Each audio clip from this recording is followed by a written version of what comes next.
Guys, welcome again in our YouTube channel Muzammil's pharmacy infoline. आज हम देखेंगे B pharmacy 7 sem unit first. Topic होगा polymer. बहुत ही इंपॉर्टेंट टॉपिक है, ध्यान से सुनिएगा। आपको इसके पूरे नोट्स प्रोवाइड करूँगा। पॉलीमर में हम देखेंगे इंट्रोडक्शन का डेफिनेशन, क्लासिफिकेशन और उसके factors affecting on polymers. 10 marks के लिए नोट आ सकती है एग्जाम में, तो ठीक से देखिएगा। हम डेफिनेशन देखेंगे पॉलीमर्स की। Polymers can be defined as a high molecular compound और micromolecular compound of many monomer with covalent bond and forms the long chain of monomer called polymer। जो भी मोनोमर होते हैं वो एक दूसरे को अटैच होकर लॉन्ग चेन बनाएंगे, उसको हम बोलेंगे पॉलीमर। एग्जांपल देखेंगे हम फिनिल क्लोराइड, जब वो पॉलीमराइजेशन के प्रोसेस में जाता है तो पॉलीविनिल क्लोराइड होता है। जो भी वर्ड है पॉलीमर ग्रीक वर्ड से डिराइव किया गया है। पॉली मीन्स मेनी और मर्स मीन्स पार्ट। जो भी पॉलीमर है is used as an synonym of for plastic, और all the plastics are polymer but not all polymers are plastic. Ideal characteristics of polymer कैसा होना चाहिए? इट शुड बी इनर्ट होना चाहिए, नॉन टॉक्सिक होना चाहिए, जो कि हमें टॉक्सिसिटी नहीं प्रोड्यूस करना चाहिए पॉलीमर्स में। It should have the good mechanical strength, polymers के पास अच्छी मैकेनिकल स्ट्रेंथ होना चाहिए। It should be physically stable, it should be biodegradable and easily administered, it should be cheap और इजीली अवेलेबल। इसका प्राइस भी कम होना चाहिए और इजीली भी अवेलेबल होना चाहिए मार्केट में, और इजीली बायोडिग्रेडेबल होना चाहिए। आगे हम देखेंगे क्लासिफिकेशन ऑफ पॉलीमर। 2 मार्क्स के लिए नोट आ सकती है पॉलीमर्स की क्लासिफिकेशन के ऊपर। इसे हम फर्स्ट क्लास बोलेंगे based on origin of source. इसमें नेचुरल सोर्स के अंदर पॉलीमर्स कौन से आएंगे? चिटोसन आएगा, पेक्टिन आएगा, अल्जिनेट, जेलेटिन, अल्बुमिन और कोलेजन। और सेमी सिंथेटिक पॉलीमर, इसमें सेलुलोज डेरिवेटिव हो गए, methyl cellulose, ethyl cellulose and other cellulose derivative.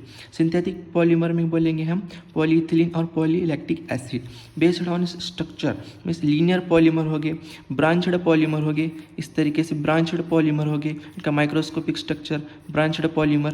Then cross linked polymer, एक दूसरे को क्रॉस हो गए, cross linked polymer. Based on molecular forces, इसमें बोलेंगे हम thermoplastic polymer. These polymers can easily flow on heat and easily reshaped and recycled by heat and soluble in solvent, for example polyethyl और polyvinyl chloride। हम देखेंगे thermosetting polymer। These polymers do not flow on heat and cannot be reformed and recycled।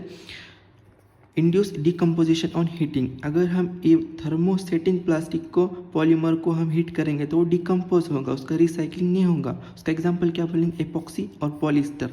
Based on degradation, 2 type के polymers होते हैं, biodegradable और non biodegradable. आगे देखेंगे properties of polymer. इसमें केमिकल प्रॉपर्टीज और physical properties. Chemical properties, polymers with van der Waals forces linked chains are known to be weak but give the polymer low melting points। जो भी polymer होंगे जिनके पास van der Waals force होंगे वो क्या करेंगे? उसका मेल्टिंग पॉइंट डिक्रीज करेंगे। Dipole bonding side chain enable the polymer for high flexibility। those polymers which have dipole moment which have the high flexibility बोलेंगे हम इसमें। then physical properties, polymers do not melt, they change the state from crystalline to semi crystalline। Some of the general properties of polymer. Properties polymer क्या क्या होंगे? Molecular weight होगा, उसका distribution होगा, hydrophobicity होगी, हाइड्रोफिलिसिटी होगी, viscosity, solubility, dissolution, halogen, glass transition, temperature, absorption of macromolecule. 1 by 1 देखेंगे हम। Molecular weight property, the molecular weight of polymer is determined by calculating the total molecular weight of monomer and total number of monomer. Means molecular weight हम कैसे determine करेंगे polymer का? इसमें हम देखेंगे calculating total molecular weight of monomers. जो भी molecular weight होगा पॉलीमर्स का और total number of monomer. Formula देखेंगे हम इसका। Average molecular weight summation NI divide by summation NI, where MI is the total molecular weight of monomer and NI is the total number of monomer।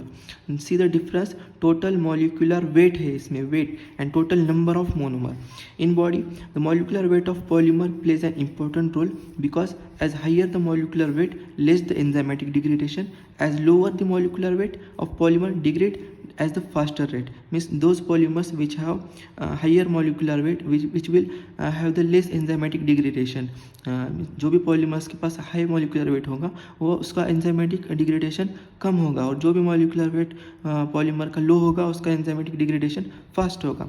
Glass transition temperature, इसको हम denote करेंगे TG. Glass transition temperature is the temperature at which amorphous polymer changes from the hard glassy state to the soft lethal state. इसमें glass transition temperature में क्या होगा, hard polymer एक soft और lethal state में convert होगा. Generally at 100 degree Celsius the amorphous polymer reach its glass transition temperature, and with increase in temperature progressive change takes place from the semi-rubbery formation to the liquid state. Means 100 degree Celsius पे जो भी solid polymer होगा वो liquid state पे आ सकता है. आगे हम देखेंगे the temperature at which polymer undergoes transitional from glassy to the rubbery state. इसमें देखेंगे बिलो टीजे इसमें polymers are hard and brittle like glass due to lack of mobility. Above Tg means above glass transition temperature where polymers are soft flexible and like rubber or due to mobility.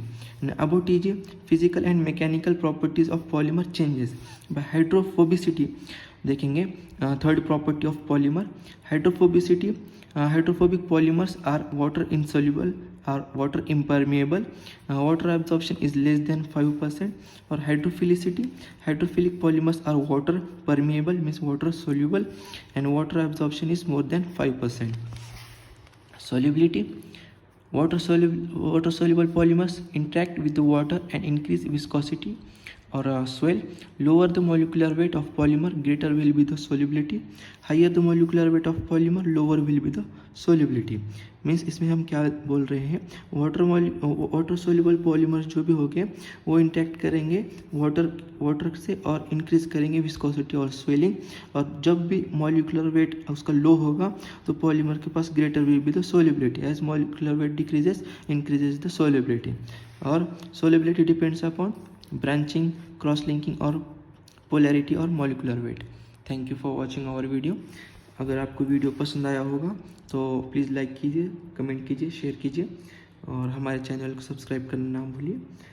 आगे हम देखेंगे, अगले topic में हम देखेंगे micro encapsulation, उसके definition, advantage, disadvantage, उसके micro encapsulation के मेथड्स देखेंगे और उसके एप्लीकेशन देखेंगे. So please stay connected with our channel. Thank you for watching. Thank you.